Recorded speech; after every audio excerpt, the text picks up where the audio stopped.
अस्सलाम वालेकुम dear students, कैसे हैं आप सब। My name is Rayan Malik and I am here to teach you physics class 9th. In this lecture we are going to study a topic of chapter number 3 which is Newton's laws of motion.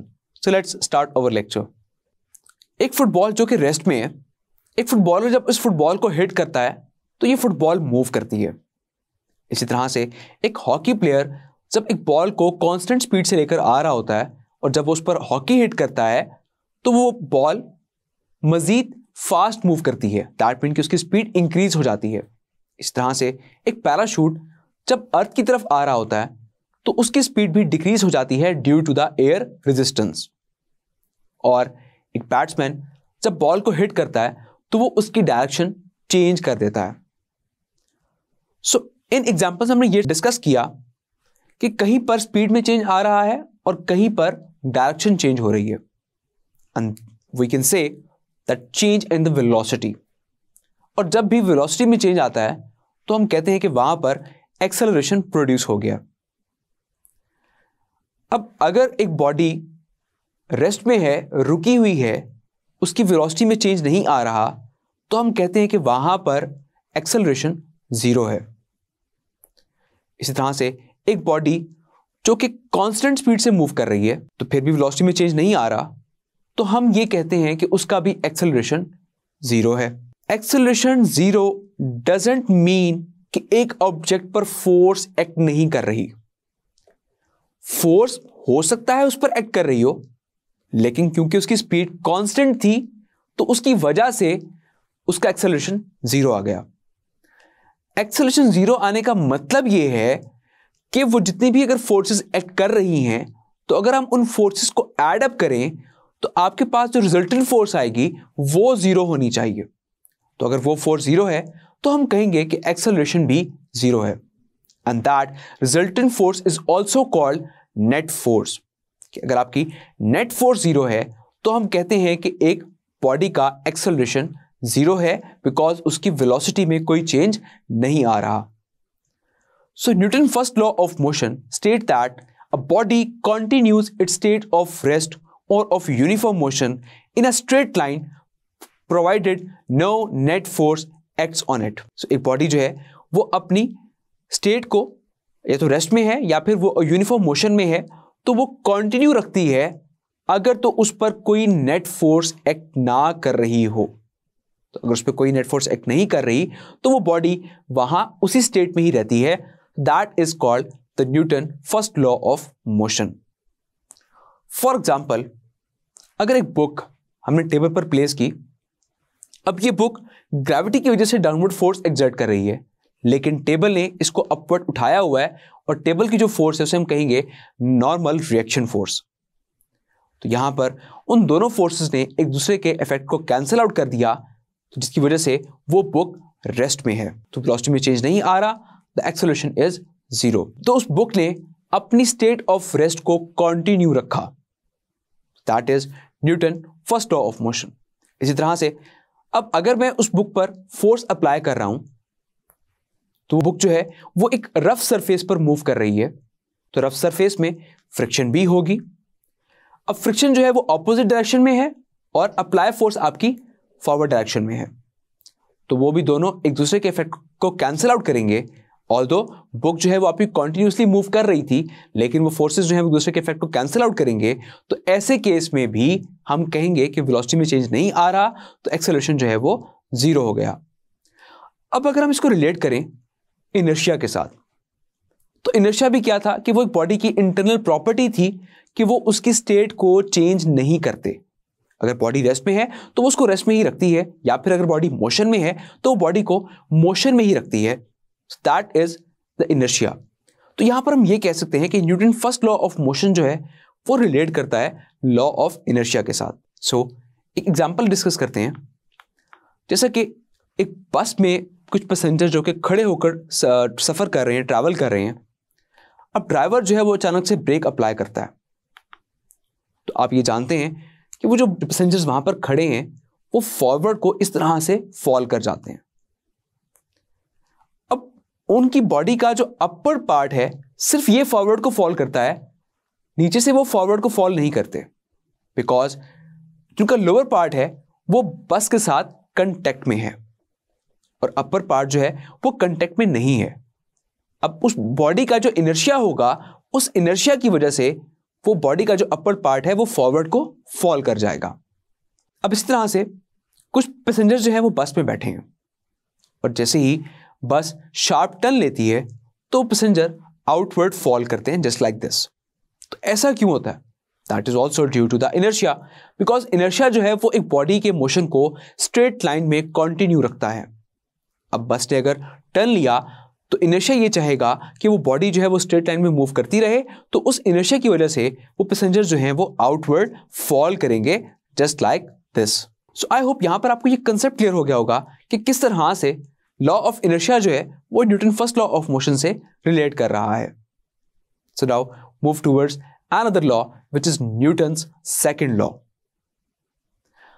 अब हमने discuss किया start में कि एक book जिस पर हमने force apply की और वो अप्लाइड फोर्स इक्वल थी फ्रिक्शन फोर्स के, तो उन दोनों ने दूसरे के इफेक्ट को कैंसिल आउट कर दिया और बुक जो है वो फर्दर वहां पर मूव नहीं हो रही। तो इस तरह से वेलोसिटी में चेंज नहीं आ रहा, तो एक्सेलरेशन 0। अब अगर मैं अपनी अप्लाइड फोर्स को इंक्रीज करता हूं तो मेरी अप्लाइड फोर्स फ्रिक्शन फोर्स से ज्यादा हो जाएगी, तो ऐसे केस में वो बुक मूव करेगी। जैसे ही वो बुक मूव करेगी तो उसकी वेलोसिटी में चेंज आया, दैट मींस कि वहां पर एक्सेलरेशन प्रोड्यूस हो गया। तो अब यहां पर ये कह सकते हैं कि अब आपकी जो फोर्सेस हैं वो अनबैलेंस्ड हो गई हैं। बैलेंस फोर्स कब होती है? जब आप फोर्सेस को ऐड अप करें लेकिन आपके पास रिजल्टेंट फोर्स जो है वो 0 आ जाए, तो हम कहेंगे कि वहां पर बैलेंस फोर्सेस हैं। अब यहां पर जो फोर्सेस हैं वो अनबैलेंस हो गई, तो उसकी वजह से आपकी जो ऑब्जेक्ट है वो मूव कर रही है। तो बुक जैसे ही मूव करेगी तो हम यहां पर ये कहेंगे वेलोसिटी में चेंज आ गया, तो वहां पर एक्सेलरेशन प्रोड्यूस हो गया। अब अगर मैं यहां पर ये पूछूं कि एक्सेलरेशन किसकी वजह से प्रोड्यूस हुआ, that is due to the force applied, तो यहां पर मैं ये भी कह सकता हूं that acceleration is directly proportion to the force. So acceleration जो है वो डायरेक्टली प्रोपोर्शन हो गया फोर्स के।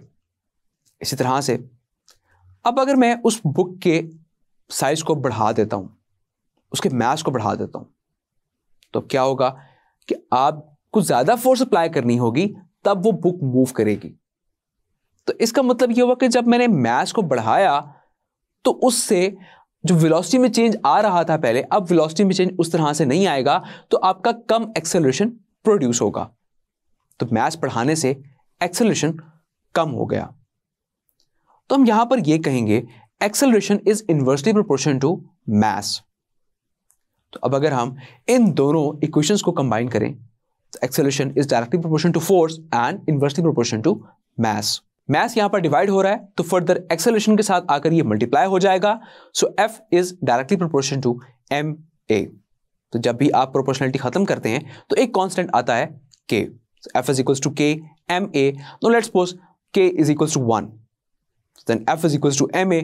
This is Newton's second law of motion, which is F is equals to ma। तो इसको हम स्टेट कर सकते हैं इस तरह से, when a net force acts on a body, it produces acceleration in the body in the direction of the net force, and the magnitude of this acceleration is directly proportional to the net force acting on the body and inversely proportional to its mass। तो जब भी एक body पर net force act करेगी तो वो उस body में एक्सेलरेशन प्रोड्यूस करती है, और वो एक्सेलरेशन जो है वो उस बॉडी के डायरेक्शन में ही प्रोड्यूस होती है जिस डायरेक्शन में नेट फोर्स एक्ट कर रही है, and that acceleration is directly proportional to force and inversely proportional to mass. So F is equals to ma। This is Newton's second law of motion। अब discuss करते हैं further इसका unit. मास का unit होता है किलोग्राम, एक्सेलरेशन का unit होता है मीटर पर second square. So kilogram metre पर second square that is the unit of force, और किलोग्राम मीटर पर सेकंड स्क्वायर ये इक्वल होता है न्यूटन के। तो फोर्स का यूनिट है Newton in system international. Clear? So Newton को हम यहां पर डिफाइन कर सकते हैं इस तरह से that 1 Newton is the force that produces an acceleration of 1 metre पर second square in a body of mass 1 kilogram. 1 Newton जो है वो फोर्स है जो कि एक बॉडी में 1 मीटर पर सेकंड स्क्वायर एक्सेलरेशन प्रोड्यूस करती है अगर उस बॉडी का मास जो है वो 1 किलोग्राम है. So force is a vector quantity because it has a magnitude and direction. So now let's move towards the light board to solve an example. Example number 3.1. Find the acceleration that is produced by a 20 Newton force in a mass of 8 kilogram. तो आपने find करना है acceleration जो कि produce हो रहा है एक बॉडी में जिस पर आप फोर्स एक्सर्ट कर रहे हैं 20 न्यूटन की और उस बॉडी का मास है 8 किलोग्राम. तो फर्स्ट ऑफ ऑल हम डेटा नोट कर लेते हैं as the force is 20 newton and the mass is 8 kilogram. And we have to find acceleration that is equals to question mark. Now we know according to Newton's second law of motion, which is F is equals to ma. We have to find acceleration. तो m further यहाँ पर आके divide हो जाएगा. So acceleration is equals to force divided by m. So we have to put the values in it. Acceleration is equal to force है 20 Newton, mass है 8 kilogram, and that is equals to 2.5 meter per second square. So this is the acceleration produced by a force of 20 Newton in a body of mass 8 kilogram. Clear? What is net force? Net force is the resultant of all the forces acting on a body. So state law of inertia. Newton's first law of motion is also known as law of inertia. And the Newton's first law of motion is a body continues its state of rest or of uniform motion in a straight line provided no net force acts on it. This is law of inertia. Now the next question, define force and write the name of its unit. तो आपने force को define करना है और आपने इसके unit का name भी मेंशन करना है और फर्दर आपने उसको भी डिफाइन करना है. तो फर्स्ट ऑफ ऑल हम फोर्स को डिफाइन करते हैं. A force moves or tends to move, stops or tends to stop the motion of a body. The force can also change the direction of motion of a body. It can also change the shape or size of the object. It is represented by F and its formula is F is equal to ma.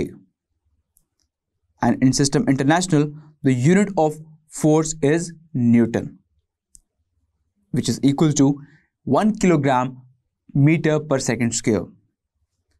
Now we can define Newton as 1 Newton is that force which produces an acceleration of 1 meter per second square in a body of mass 1 kilogram. Clear? Now an MCQ. When a force of 4 Newton is applied on a body of mass 2 kilogram, the acceleration produced in it will be, options are A, 2 meter per second square, B, 4 meter per second square, C, 8 meter per second square, and D, 6 meter per second square. Let's move towards the whiteboard to solve this MCQ. So in this MCQ, we have a force F, which is equal to 4 Newton. So the force F is equal to